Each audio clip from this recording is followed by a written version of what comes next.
One in five middle school and high school students in the US are using AI chatbots for romantic or emotional relationships and for therapy.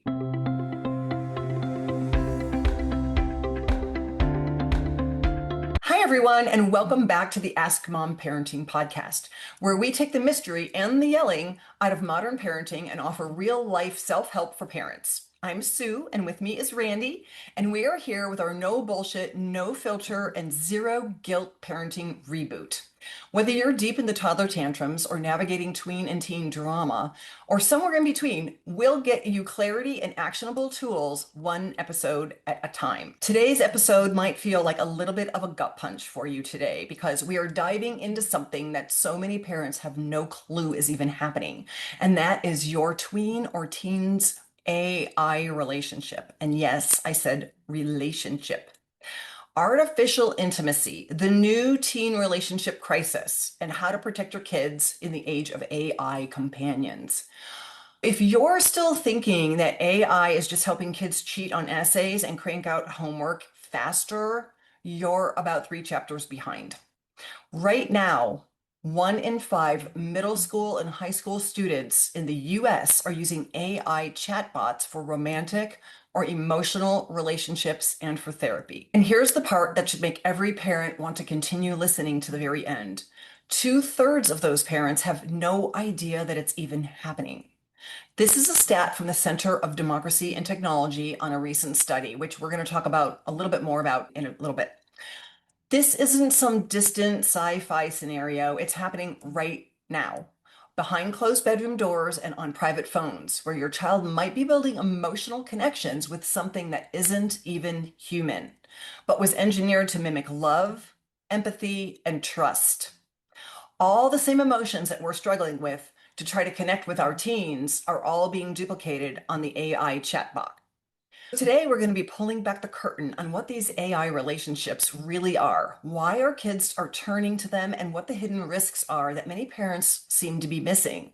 And most importantly, what you can actually do about it. This isn't just a tech problem, it's a connection crisis. And if we don't start paying attention, AI will become the safest place that our kids think they can be vulnerable instead of with us. Today, we're getting real about why teens are turning to AI faster than parents can keep up, and the hidden risks that are rewiring how our kids experience love, trust, and connection, and how to talk to your teen about it before they shut you out completely. It's super scary to realize the power that our kids have not to let us in. Randy's going to give us some more insight into the eye-popping survey that we talked about a little earlier and the results from the Center of Democracy and Technology. These survey results are very interesting and, as a parent, very eye opening. Before I get into the stats, though, I do want to preface this by saying I personally am not anti AI at all. I've been using it for a couple of years now, off and on. I first started using ChatGPT in 2022, and it is nothing like it was today. When we first started using it, the output wasn't that great. The output has advanced a lot, but I do think we need to be careful on how we use it. And I also think we, the humans behind the AI, are giving it a little bit too much credit for what it's capable of doing. And I think that lends a lot to what we're going to talk about today. I do think kids and even some adults give it a lot of credit for lots of things, but especially in being able to have a personal relationship or friendship with them. These stats to me were staggering. The first, nearly one in five high schoolers say they or someone they know used AI for a romantic relationship. Nearly half of students that use AI talk about emotions, friendships, and mental health. Many teens say they feel more comfortable opening up to a chatbot than to a parent or friend. 85% of teachers and students use AI during the school year.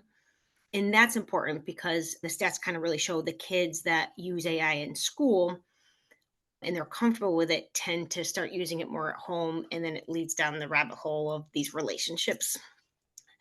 36% of students have heard about AI created deep fakes involving fake explicit photos.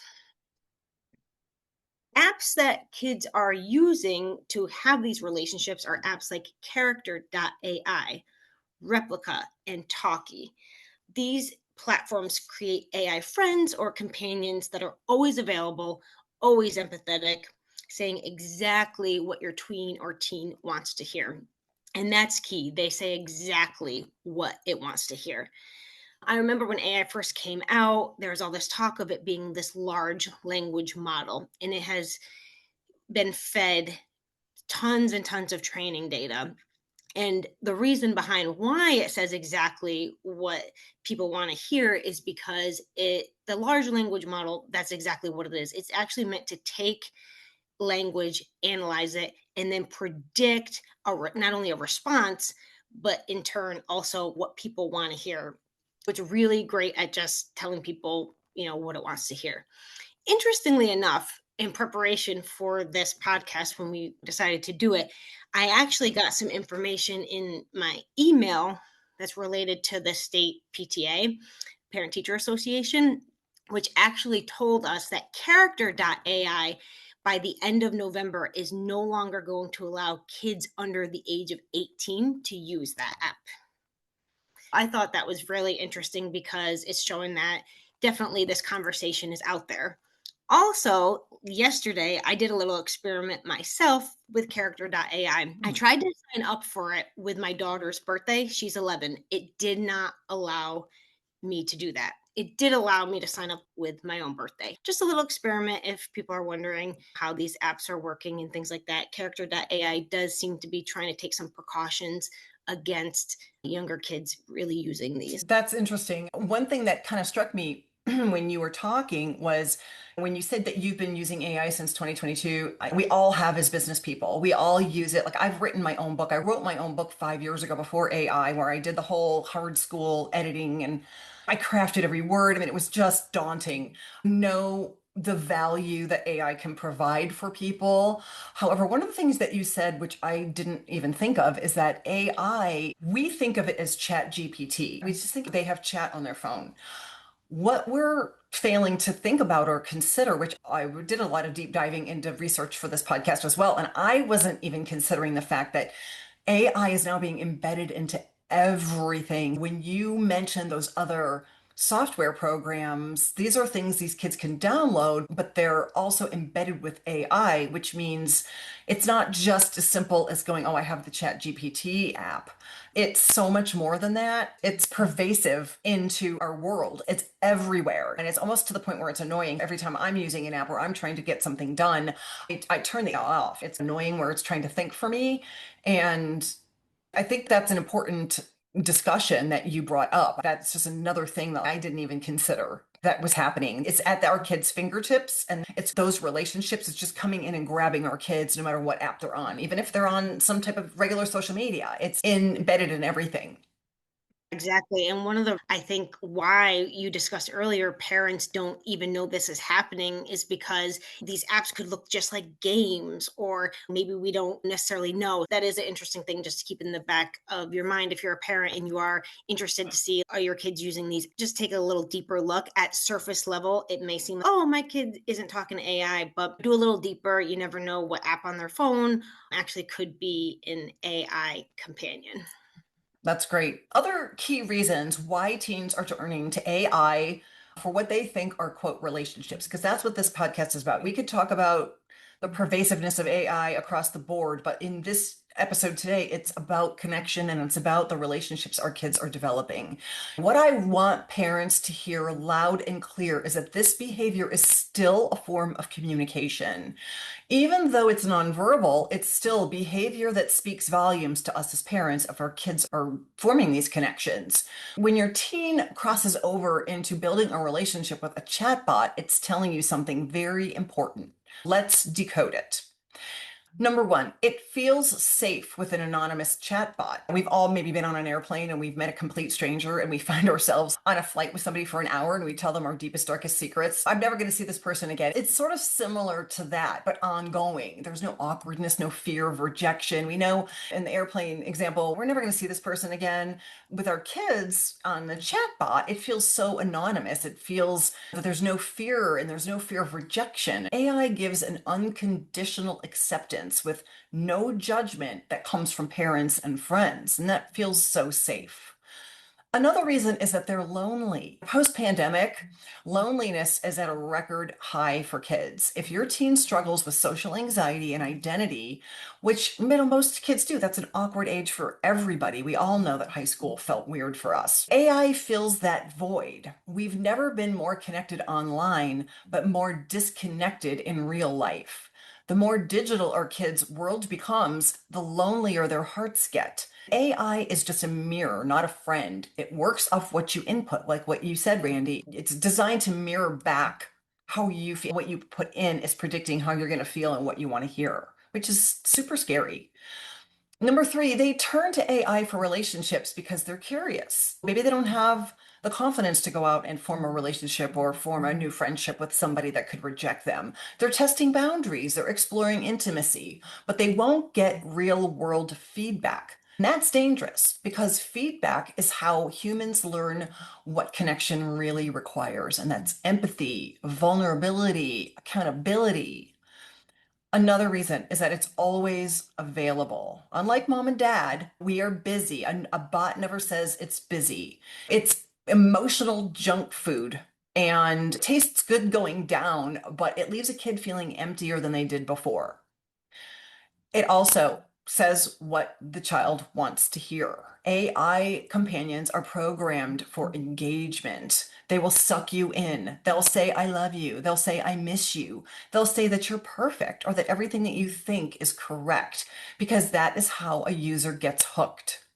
It really becomes a digital codependency if we're not aware and engaged in our child's online life. Teens are growing up in a world where artificial companionship feels safer than human connection. That's scary. If you don't teach your kids the difference, they'll become further and further away from knowing how to create a companionship that actually does exist in real life and can last. Here are some real risks that parents should know now. Let's cut through the fear mongering and just look at the real concerns that we're facing. One, young, impressionable minds can get distorted views of relationships. AI, like we said earlier, it never disagrees or challenges your child. It says you're right, even when they're not. Your teen starts equating love with agreement, not growth and development. Real friendships require discomfort and compromise and apologies. Without those life skills, they'll struggle later in friendships and dating and even marriage and parenting. Another risk is exposure to harmful content, like we talked about earlier. Some of these apps are allowing explicit role play or romantic chats. Kids lie about their age to use the VPNs. Even OpenAI just recently said that they're working on bringing adult content to market. Parent filters aren't enough, and the only antidote is your daily involvement and curiosity. AI creates social withdrawal and dependency. When AI becomes your kid's confidant, their real world social muscles atrophy. They lose tolerance for rejection and awkwardness, which are both critical parts of emotional maturity. This dependency just feeds more anxiety. There's also the privacy and the data to consider. Everything that they share will train the AI algorithm. That secret crush or confession becomes part of a database. And here's the scary part, that data can resurface in another user's chat. Also, don't forget, they're living in a little fishbowl of life in high school, and they don't realize someday they're going to need to be investigated for jobs. They're going to have somebody going through all of their data to rent an apartment or to buy a car. All of the information that we put online makes us susceptible to not getting jobs. And last, deepfakes and digital harassment become very real. This one's brutal and already being reported on the news real time. AI can create fake explicit images when a user uploads an image and edits it. This is taking bullying to dizzying new levels, and we can't even begin to comprehend the ramifications for our kids. Yeah, there's definitely a lot of ramifications, possible ramifications for sure. One thing, though, that comes to mind too that just want to say, because I know some other parents are probably out there thinking the same thing. I think to us parents, this whole thing can seem so strange, and where you can sit here and think, just before we started diving so deep into this podcast, I was thinking, there's no way. I can't even imagine my kids talking to an AI chatbot and really being invested in this relationship with them. And then I saw the statistics, and there's a lot of kids out there that are. I had to peel back the layers to say anyone is susceptible. I think it's just so easy to dismiss that won't happen to my kids. But the truth is, to have the awareness that a staggering number of kids are participating in this, just important to keep an eye out, because I think as parents, we didn't grow up with this technology, and it's just so easy to think sometimes a little more rationally. Kids frontal lobes aren't fully developed, and hard to believe that people might really give their deepest, darkest secrets to a chatbot or think that it's real. But I really do think people are thinking that these are real relationships. Just something to point out. You mentioned the deep fakes as well. That's something that maybe a year or two ago, locally to me, we had a young girl. This was happening a lot during prom season, but one family really spoke out in the local news, and I was just so proud of them because you could tell it was so hard. A 17-year-old girl was just taking regular prom pictures, and somebody in her grade took the face from these just prom pictures outside somewhere, very innocent photos, put it on a naked body and totally disseminated it throughout the entire school. Her and her mom shared the story of the consequences of shame, embarrassment, and bullying. And even after people knew it wasn't real, it's still kids, and it's just still didn't stop. They brought it to the local news to bring attention and awareness to it. And I just was so proud of them for doing that. But it was just like, oh my goodness, I can't believe this is happening. And I live in a particularly large district. This was a different district, but our high school has about 3,000 students in it. And I've been told that it's definitely happening in our high school as well. It's taking bullying to a whole new level. And kudos to the mom because that's the connection she built with her daughter. The daughter felt safe trusting her, telling her that this was going on. The mom grabbed control of the situation and took a huge leadership role, went out, gave that girl confidence and said, "We fight for ourselves. You know, you didn't do this." That she went out, spoke to the media, and she created an amazing example for not just her daughter, but for other parents. That is a very important lesson. One other thing that I wanted to circle back on is you were talking about peeling back the layers, thinking, could my kid? We always have to put that mirror in ourselves. And that's what we talk about in parenting.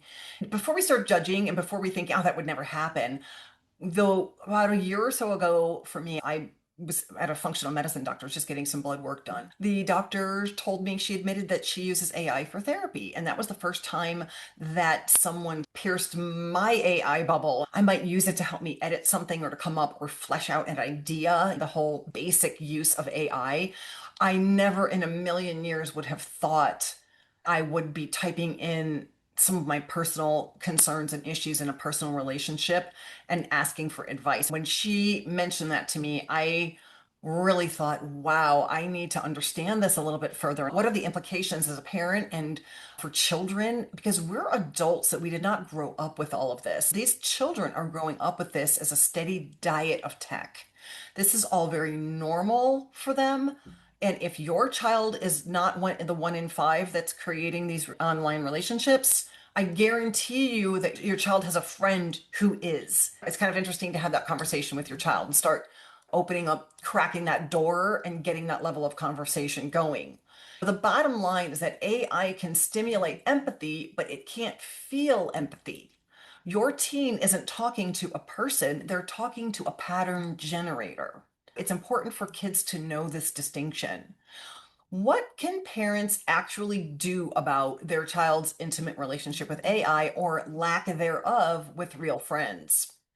Let's begin with a few red flags first. And these are signs that you'll want to look for from your child. I talk a lot about not going through the front door with a direct question. Some of the things you can do to go through the side door and sort of broach the subject without making it a direct question. You can observe. So your teen might seem overly attached or emotionally dependent on their computer or their chatbot, or you're going to see a sign that there's an emotional dependency here, maybe even a defensiveness. They're maybe withdrawing from real life friends and activities, or they're sharing highly personal or sexual content, and they're maybe spending more time in the bathroom privately or behind closed doors privately. We don't know what's going on. That can be a sign. Maybe their mood is changing dramatically based on whatever their chatbot interactions are. Maybe you're noticing this doesn't sound like something she'd be saying or he'd be doing.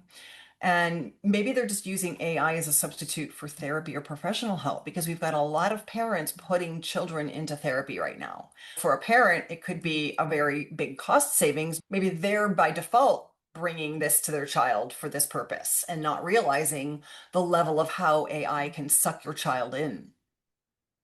If your gut says that your child is struggling, don't wait. Here are some steps that you can take today to lower defenses, open dialogue, and get a real conversation started with your kids. First, always start out by being curious and not directive or accusatory, judgmental, or shocked. We're not asking, are you talking to an AI boyfriend?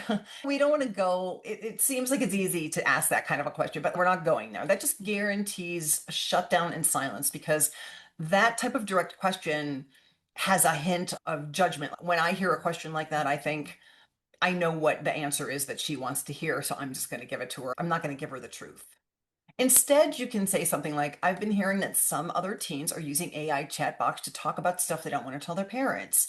Have you tried that? Third-party examples are always really good, circuitous ways to get your child to talk with you. Any third party, if someone else is doing it, it's not you. My best friend Susie is doing it. Oh, how's that working out? What did she say about that? Now it's opening up the door to dialogue. It's a third-party approach, and that is always very, very successful. You're not prying, you're trying to just get the door to open to conversation, because you want to be, remember from our last podcast, you always want to remain unshockable. You're not going to sit with your eyes open and be like, wait, what? It's not even real. We want to take time to teach and train, but we're not reacting. This is a conversation starter. If they admit that yes, they have, or maybe a friend is doing it, or maybe they have formed somewhat of a friendship with an AI chatbot, you just respond by saying, hey, thanks for being honest. What do you like about it? I'm curious. It probably feels easier to talk to a random simulated friend than real people, huh? And if it's me, I'd also probably add something funny by admitting I also hate people sometimes. If I had this back in my day, I would also be doing it. Whenever my kids think that maybe it was something I would have done, or I'm open, like, oh, hey, wait, how's that working? Hey, show me. It's kind of like a neutralized, non-confrontational way of getting your kids to open up and talk to you. It's more like it's us together with understanding. Now that the door might be cracked open, we're going to go into teach mode. And that's by explaining the difference between connection and simulation. Pull back the curtain that AI is easy to like because it was designed to mirror emotions. It doesn't actually experience them. Real relationships involve risk, repair, and growth. AI feels easy because there's no challenge or dissenting opinion. We want to go into, if we do crack the door and our child does admit that a friend or they are creating a friendship with a chatbot, now we might act like, oh, well, that's interesting. I would probably do the same thing. Sometimes your dad makes me angry. So, whatever it is that I need to do to form that connection so that they'll talk to me, teach me, and train me, they'll let me in if I show this curiosity. Another way to help your child is through this counterintuitive move. Randy talked about that earlier. She says, I'm not against AI, and I'm not either. I use it for business on occasion. I think it's a super helpful tool. But with your child, instead of being afraid and thinking, oh my gosh, I have to control this, I have to shut it down, I'm going to take your phone, we don't want to respond that way. We want to maybe embrace AI by creating boundaries together. Now that we're in teaching and training mode, You can show them how to make it work for you instead of against you. We don't need to ban AI. That will just drive secrecy from the kids. We don't want to do that. The goal is to raise independent thinkers, and that means that we can't shield them from every influence. We have to teach and show them how to navigate whatever life is throwing at us. Today it's AI, tomorrow it's going to be something else. How we approach this, how we teach and train, how we create that connection and that open dialogue is what's important here. Those are the foundations of parenting that create skills for life for our kids. AI isn't going anywhere, and if we treat it like the enemy, we just make it more intriguing. The real goal is to raise kids who can tell the difference between what's real and what's fake. The lines are really blurring at a rapid pace. In the spirit of embracing the tools from AI, co-create reasonable boundaries with your child. If they do admit that they themselves have a friendship or their friend does, let's just open the door to talking about what some boundaries can be. Because again, we're not banning it. We're learning how to function with this new technology. Because what we teach now is going to help our kids create balance and boundaries on the next latest, greatest technology. So we can teach that, what's okay to share and what's not. AI is a collective intelligence. And are you okay with your innermost thoughts being shared? You can ask your child, is that okay to you? Because what you think might be a private relationship is really a collective intelligence. Because let's look at how AI really works. It's not just you and AI privately in your bedroom, it's behind the scenes, it's a collective shared knowledge.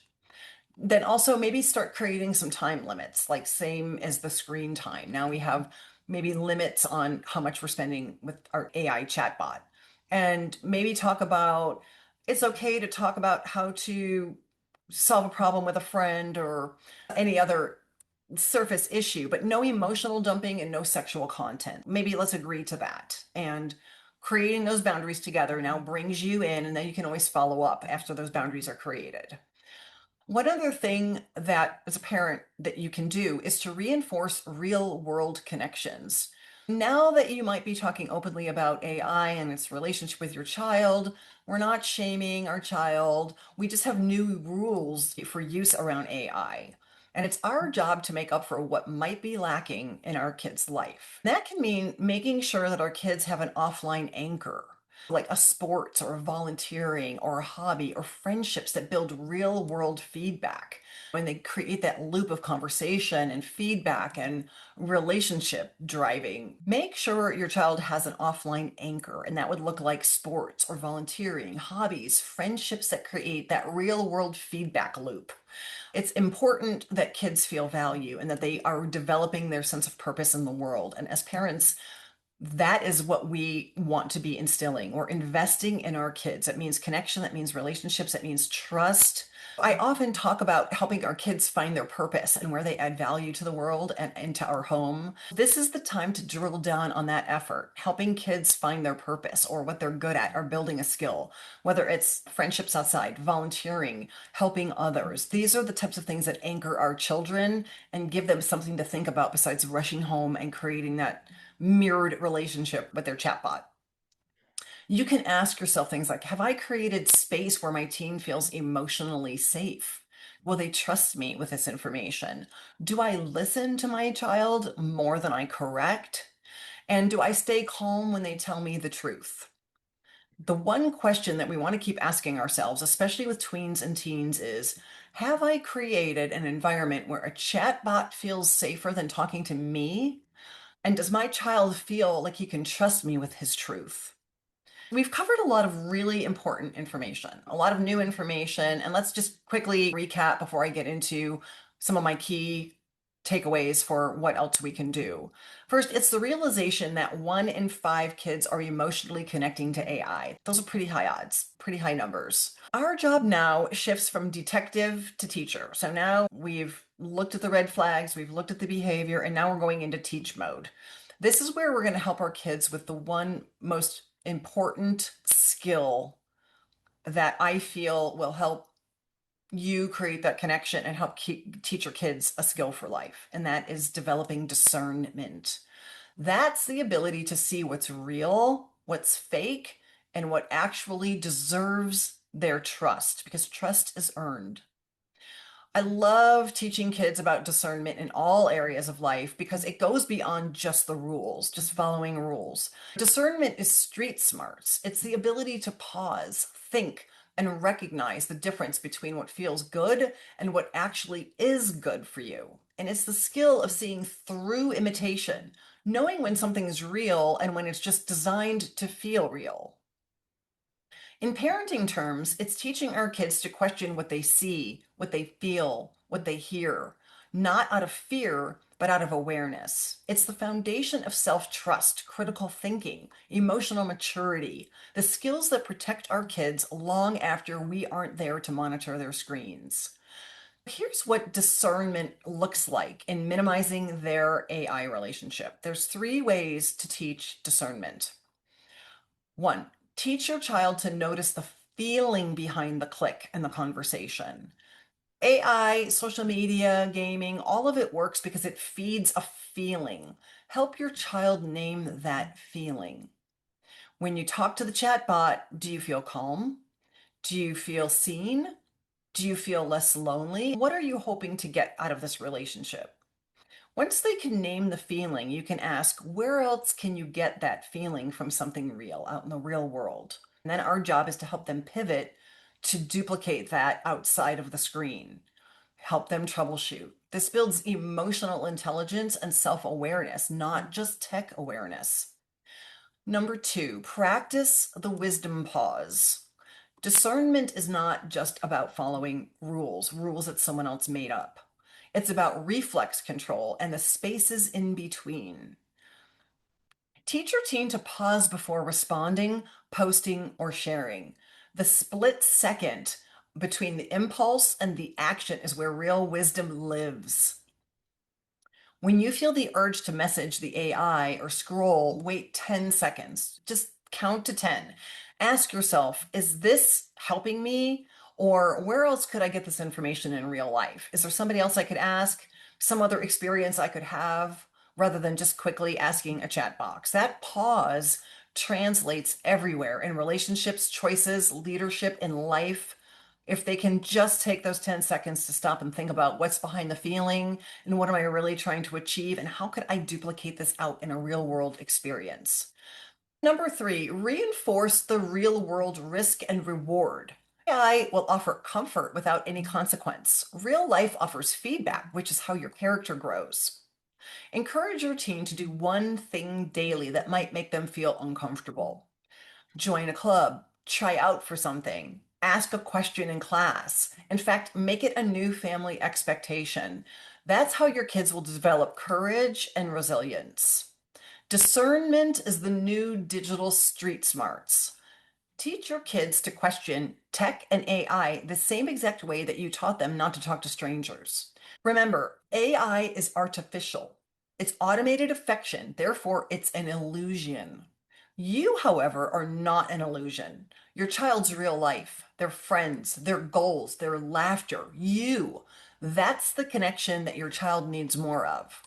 AI is not raising your kids. You are. AI cannot replace you, so don't let it.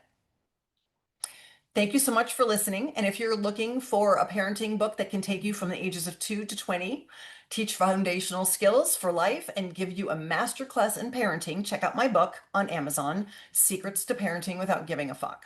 You'll get so much advice on how to approach your kids, build lifelong relationships of trust, and overall just enjoy your parenting. See you next time on Ask Mom, and happy parenting.